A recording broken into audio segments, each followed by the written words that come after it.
Par Larry Hodgson, 5 décembre 2016. La plante aspirateur. À la fin de novembre, les feuilles mortes ont déjà presque toutes été aspirées par le pachyandré. Parfois, je pense que les plantes sont mal nommées. La terriblement envahissante renouée du Japon, Fallopia japonica, qui anéantit tout sur son chemin, devrait par exemple s'appeler plante rouleau compresseur, n'est-ce pas? Et je trouve que le pachyandré du Japon, Pachycandra terminali, mérite vraiment le nom plante aspirateur. Il est formidable de voir cette petite plante couvre-sol à l'œuvre. On l'utilise habituellement en sous-bois, au pied des arbres caducs, où il forme de vastes tapis. Puis arrive l'automne et les feuilles commencent à tomber par milliers. Toute autre plante serait enterrée par cette masse de feuilles brunes, mais pas le pachyandré. Ses tiges sont courtes, mais néanmoins solidement dressées, alors que ses feuilles persistantes se penchent un peu vers le bas sous le poids des feuilles. Ainsi, les feuilles mortes glissent graduellement vers le bas, à travers le feuillage, pour s'accumuler à son pied, puis ses feuilles vertes se redressent et cachent les feuilles mortes des arbres. Comme résultat,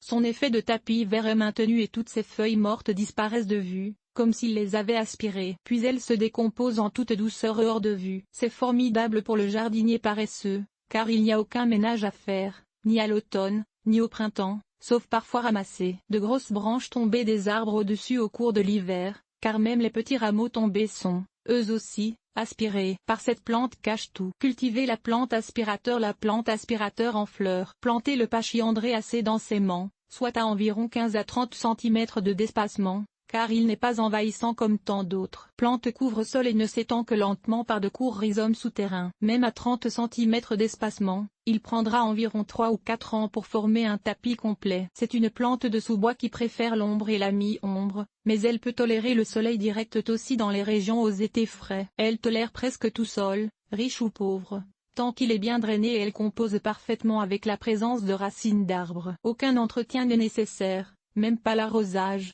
du moins une fois qu'elle est bien établie. Il serait toutefois sage de l'arroser en période de sécheresse le premier été. Les feuilles tombées des arbres produisent tout l'engrais dont la plante aspirateur pourrait avoir besoin. Côté rusticité, on peut le cultiver dans les zones 4 et plus chaudes. On peut la multiplier par division au printemps ou à l'automne. Son apparence pachyandrée vue de près. Honnêtement, on cultive cette plante comme tapis vert, et il est vert à l'année. Et l'apparence de la plante individuelle importe peu, mais essentiellement, il s'agit d'une petite plante dressée de 20 à 30 cm de hauteur portant des feuilles ovales dentées vert foncé portées en verticille à l'extrémité de la tige. Les fleurs blanches printanières sont relativement insignifiantes, il faut les regarder de près pour pouvoir les apprécier. Il y a quelques cultivars aussi, comme Green Carpet, plus compacte que l'espèce, 15 cm, Green Chin, aux feuilles plus lustrées, et Variegata Silver Edge, aux feuilles ourlées de blanc. Si ramasser les feuilles à l'automne vous ennuie royalement, sachez que la plante aspirateur est prête à faire le travail pour vous.